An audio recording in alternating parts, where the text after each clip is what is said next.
नमस्कार, मैं हूं रत्ना और आप देख रहे हैं सी न्यूज़ भारत। रुक करते गुजरात बुलेटिन की और बात होगी अहमदाबाद की, जहां अहमदाबाद क्राइम ब्रांच ने लाखों की एमडी ड्रग्स के साथ 2 तस्कर गिरफ्तार किए हैं। साथ ही बात होगी गांधीनगर की, जहां मौसम विशेषज्ञ अंबालाल पटेल ने गुजरात के कई हिस्सों में आने वाले दिनों में बारिश की संभावना जताई है।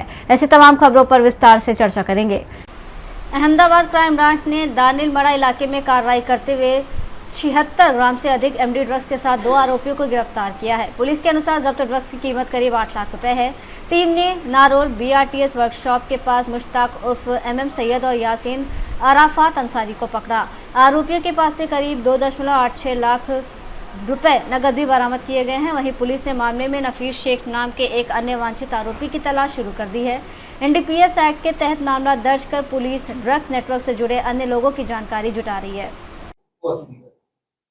મહેરબાન પોલીસ કમિશનર શ્રી અનુપમ સિંહ ગેહલોત સાહેબ તેમજ અમારા ક્રાઇમ બ્રાન્ચના જોઈન્ટ કમિશનર સાહેબ શ્રી શરદ સિંઘલ સાહેબે એક ઝુંબેશ ચાલુ કરી છે, જે અનુસંધાને અમદાવાદ શહેરની અંદર કોઈપણ હિસાબે એનડીપીએસ અને નાર્કોટિક ડ્રગ્સને અમે ઘૂસવા નહીં દઈએ તે બાબતે પ્રાથમિકતા આપેલ છે અને એ પ્રાથમિકતાને ધ્યાનમાં રાખી અમદાવાદ શહેર ક્રાઇમ બ્રાન્ચના ડીસીપી શ્રી અજીત રાજન સાહેબ અને એસીપી સાહેબે અમારા ક્રાઇમ બ્રાન્ચમાં ફરજ બજાવતા તમામ સ્ક્વોડ અને તમામ ટીમને એક ટીમ વર્ક તરીકે કામ સોંપેલું કે અમદાવાદ શહેરમાંથી અમારે એવી જગ્યાઓ આઈડેન્ટિફાઈ કરવાની કે જ્યાં આગળ નાર્કોટિક ડ્રગ્સના સબસ્ટન્સ વેચવાની પ્રવૃત્તિ થઈ રહેલી હોય એવી શક્યતા હોય તેવી જગ્યાઓ આઈડેન્ટિફાઈ કરવાની અને એ જગ્યાઓ આઈડેન્ટિફાઈ કરી અને ત્યાં આગળ અમારે અસરકારક કામગીરી કરી અને નાનામાં નાના મુદ્દા માલને પણ પકડીને નેસ્તો નાબૂદ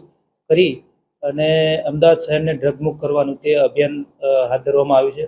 જે અનુસંધાને અમારી ટીમના પોલીસ કોન્સ્ટેબલ પ્રવીણસિંહને બાતમી મળેલ કે દાણીલીમડાની અંદર જે ચિરાગ પાર્ક 2 છે ત્યાં આગળ એક સલીમભાઈ દૂધવાળા જે છે એમનું એક બિલ્ડિંગ હતું। એ બિલ્ડિંગ જે કંઈક ગેરકાયદેસર હોય કે એવું કે એને એમસીએ તોડી નાખેલું હતું। એ બિલ્ડિંગ હાલ ખંડેર હાલતમાં છે અને ખંડેર હાલતમાં હોવાના કારણે ત્યાં આગળ લોકોની અવરજવર ઓછી થઈ ગઈ છે। અને એ વિસ્તારની અંદર એ ખંડેર હાલતવાળા બિલ્ડિંગની અંદર આ જે ઈસમો છે એ આવું એમડી ગાંજો વગેરે લાવી અને સાંજના સમયે બેસી અને વેચાણ કરતા હોય છે અને નાના જે યંગ લોકો હોય એ લોકોને ખાવાની લાલચ આપી અને એમના દ્વારા આવું એમડીનું વેચાણ કરાવતા હોય એ હકીકત મળેલી।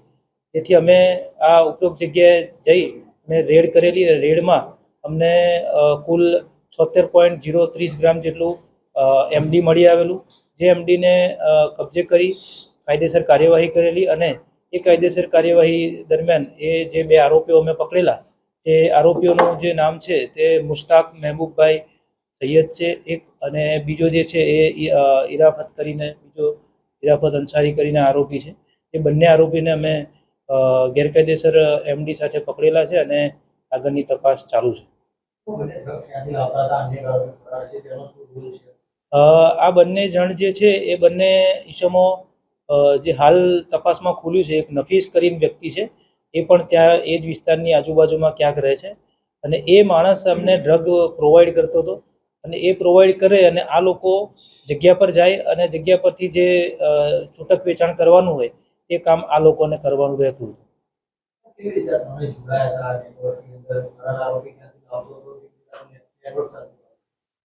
ફરાર આરોપી જે છે એને પકડ્યા બાદ આગળની માહિતી મળશે, પરંતુ હાલની જે પ્રાપ્ત માહિતી છે એ અનુસાર આ જે ઈસમો છે એમને ખાવાની લાલચ આપી થોડા ઘણા પૈસા આપી અને જે ફરાર આરોપી છે એ આરોપી આ બંને જોડે આવી રીતના એમડીનું વેચાણ કરાવતો હતો। આરોપીની ગુનાહિત ઇતિહાસ બાબતે અત્યારે તપાસ ચાલુ છે અને બેકગ્રાઉન્ડ જોવા જઈએ તો ભણેલા ગણેલા નથી અને વ્યસની છે। વ્યસનની સાથે સાથે વેચાણ કરીને પૈસા કમાવાની લાલચવાળા છે। એ પ્રકારની હાલ પૂરતી એમનું બેકગ્રાઉન્ડ જાણવા મળેલું છે। એમાઉન્ટ જે છે એ આમ બજારમાં જે ગેરકાયદેસર વેચાતો હોય છે એની અમાઉન્ટ આપણે જોવા જઈએ તો 8 લાખથી વધારે રૂપિયાની કિંમતનું આ એમડી થાય છે। अहमदाबाद से सीनियर संवाददाता योगेश गोस्वामी की रिपोर्ट। अहमदाबाद एसओजी ने कृष्णानगर की रघुनाथ सोसाइटी में कार्रवाई करते हुए 672 ग्राम हाइब्रिड गांजे के साथ राहुल नामक आरोपी को गिरफ्तार किया है। पुलिस के अनुसार आरोपी के घर से करीब 20.98 लाख रुपए नकद भी बरामद हुए हैं। पुलिस ने गांजा और नकदी जब्त कर आरोपी के खिलाफ मामला दर्ज कर जांच शुरू कर दी है। प्रारंभिक जांच में बनी भाटिया को कथित तौर पर इस नेटवर्क का मुख्य सप्लायर बताया जा रहा है, जिसकी पुलिस तलाश कर रही है। एसओजी ये भी जांच कर रही है कि बरामद नकदी का स्रोत क्या है और ड्रग्स का नेटवर्क किन किन इलाकों तक फैला हुआ है। मामले में अन्य आरोपियों और सप्लायर्स की भूमिका की भी जाँच की जा रही है। मेहरबान पुलिस कमिश्नर श्री अमदावाद शहर तथा joint police commissioner Shri crime तथा ડીસીપી શ્રી એસઓજી ક્રાઇમની સૂચનાથી એસઓજીની અલગ અલગ ટીમો બનાવી શહેર વિસ્તારમાં પેટ્રોલિંગમાં હતી। એ દરમિયાન પીઆઈ એબી ભટ્ટ ને માહિતી બાતમી રાહે મળેલી કે રાહુલ ગાડે જે રઘુનાથ સોસાયટી કૃષ્ણનગર વિસ્તારમાં રહે છે તે એના ઘરે હાઇબ્રિડ ગાજો રાખીને છૂટક વેચાણ કરી રહેલ છે અને હાલમાં તેની પ્રવૃત્તિ ચાલુ છે। એ પ્રકારની બાતમી મળતા તેઓએ પંચો સાથે રેડ કરતા તેના ઘરેથી કુલ 672 ગ્રામ હાઇબ્રિડ ગાંજો મળી આવેલો।